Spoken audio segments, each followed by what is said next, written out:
Three reasons why God isolates the chosen ones. Isolation means different things to different people in different situations. However, according to the Bible, God isolates people to set them apart. I know that many people have their own understanding towards the mystery or the law of isolation. Let me quickly get the elephant out of the room by saying this to you. Isolation is not loneliness. Loneliness is not isolation. These are two different things. You can be surrounded by people. You can have people around you and still feel lonely. Therefore, loneliness is not isolation. Just because you are lonely, it doesn't mean God is isolating you or you have been isolated by God. Some of you, you are lonely for reasons that God is not part of. So I'm quickly going to break down to you the reasons why God isolates people. But since I brought this thing of isolation is not loneliness, let's quickly talk about isolation a little bit. What is isolation according to the Bible?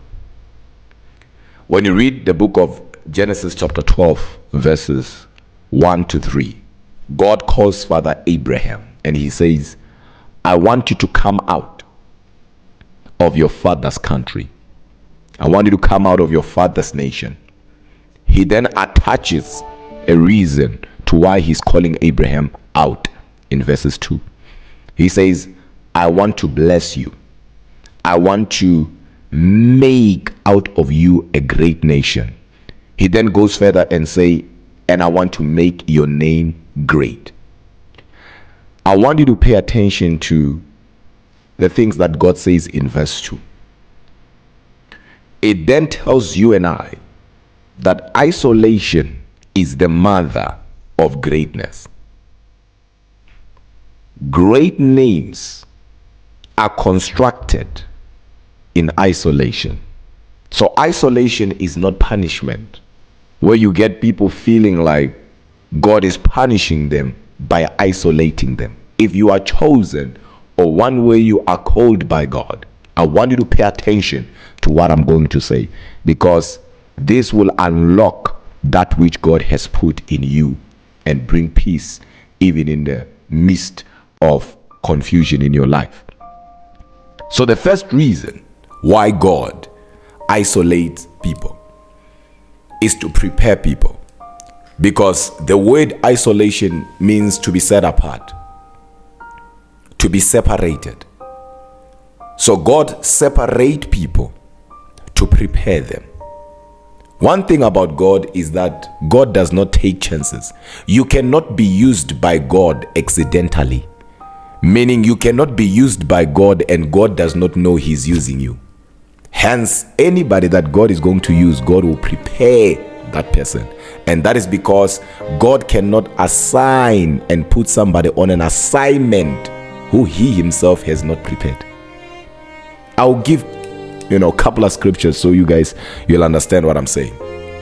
When you look at the life of David, David was anointed at the age of 15, but became a king at the age of 30. Why? Because the 15 years that he was not a king, God was preparing him. And that is because if you are going to represent God one way or the other, God will have to make sure that you are equipped, that you are prepared. So isolation is a season of preparation, because every gift that a person has a date of birth. Let me quickly break that one down. No one gets born today and immediately they know what they are born for. Nobody gets born today and immediately they know why they are here.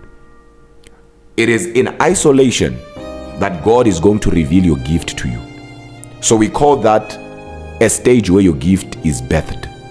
So there are 3 stages to it, right? So the first stage is where your gift is birthed. This is where you become aware. So isolation plays a very important role in you being aware of what you carry. So God has to prepare you, but in order for him to do that, he has to separate you. That was too deep. He has to prepare you. So I'm isolated, not because I've been rejected by God. I'm isolated because I'm being prepared by God. The second reason why God isolate the chosen ones is because God wants to capacitate the chosen one. One thing about God is whenever he calls men, he does not immediately after calling men commission men. He calls men, he colleges men, he then commissions men. And it is in the colleging that God will capacitate the chosen ones. And how does he do it? He will do it by isolating the chosen one. So it is not a punishment. Like I said, you are being capacitated. David was anointed, I said it and I'll say it again, at the age of 15, became a king at the age of 30. What was he doing for these 15 years? He was being capacitated. That's why it was easy for him to look at Goliath and say, who is this uncircumcised Philistine? It is because the man was capacitated behind the scene. And when he showed up in public, he was ready. He knew who he was. He knew who his God was. And when they asked him, how are you going to do this? He gives testimonies that nobody knows about. He says, whilst I was looking after my father's sheep, a bear came, took one of the sheep. When I went after the bear, Mambara scattered the bear, took back the sheep. And another time a lion came, took one of the sheep. Zachariah scattered the lion and took back the sheep. These are testimonies and these are encounters that nobody knows about. But he himself knows about them. So when God now capacitates the chosen ones, this is where they start having different encounters. I'll give another example. In the book of Genesis chapter 32 and you read verse 24, you realize that when Jacob met with the angel of the Lord, rather wrestled with the angel of the Lord, he was alone. Jacob was not a lonely man. He had wives, he had servants, he had children. But when he had the encounter that he had, he was alone. And that is because there are certain encounters you will never have as long as you are too much everywhere. As long as you are too much in the public, you will never have certain encounters. Certain encounters, God will cause you to be isolated to have them. That's why we say, if you want to have divine encounters, master the law and know the law of isolation. Once you understand the mystery of isolation, you will embrace that mystery. Paul was called by God, and we know what happened to him in Acts 9, where he went blind. But remember, his name was Saul. When he met Jesus on his way to Damascus, his name was Saul. Light hit him. He became blind. For 3 days, he was isolated. But when he came out, he was no longer Saul. He was Paul. And that is because you can't be isolated by God and come out the same. When God takes you through that season, when you come out, you can't come out the same. God himself will have capacitated you, because he knows that that which he has put in you, you did not put it in yourself, and you did not choose yourself. He chose you. So God will give it the backing it needs, so that even when the challenges of life will try to fight it, that which is inside of you will be able to stand the test of time, and will be able to stand against anything that will come against it. So it is important for you to understand that it's not that God is punishing you.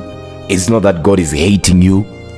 Every great man in the Bible went through isolation. What I'm about to say here quickly, because I'm freestyling, will blow your mind. It is in the season of being capacitated that God changes your appetite. You see, when God isolates men might have went to isolation, or to that season of isolation, to that room of isolation, maybe having certain desires or liking certain things. But trust me, when they come out, you'll be shocked that the places they used to go, they don't go no more. The people they used to hang around with, they don't hang around with no more. And that is because it is in the season of isolation that God works on your appetite. Because whenever God wants to start his work through a man, God will change the appetite of the man. When you read the Bible, you realize that when God delivered the children of Israel out of captivity, they were in the wilderness. And because remember, the children of Israel are called the chosen nation. So they were chosen. So it was not a chosen person, but chosen nation. So God had to isolate the whole nation. And he did that through that season of wilderness. And because they were isolated, guess what happens? The Bible tells us that they even ate angels' food. Why will a man leave the realm of eggs and chicken and enter into the realm of manna, the realm of angels' food? Imagine men saying, I don't want pizza, but I want what Michael eats. I don't want steak and potato. I want what Gabriel eats. And that only happens in isolation. In isolation, you begin to have appetite that you never had before you were isolated. It is in isolation that you are going to have encounters with God. So make sure that you are not the one fighting what God wants to start through you. Because some of you are your own stumbling block. God wants you here, but because of your desires, and some of them, believe it or not, are selfish, you then reject God's call over your life. And it's dangerous, because some of you, when you reject God's call over your life, you are not only costing yourself, you are costing even those that will come after you. Because sometimes when God works through you, or when God starts something through you, it's not so much about you, but it's also so much about those that are coming after you. We don't know Father Abraham, but we are called his seed. What would have happened if Abraham rejected when God said, come out? And the third reason, and in this case, the last reason why God isolate the chosen ones, is because God wants to elevate them. I'll repeat that. Is because God wants to elevate them. So if you're chosen by God and God isolates you, is because God wants to elevate you. Simple as that.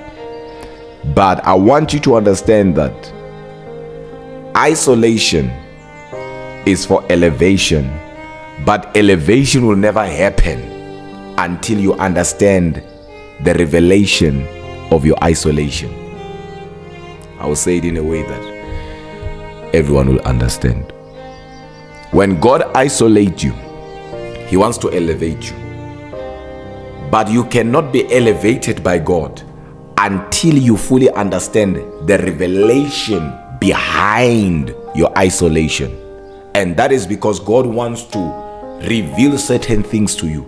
So the longer it takes you to understand why you are being isolated, the longer you will stay in isolation.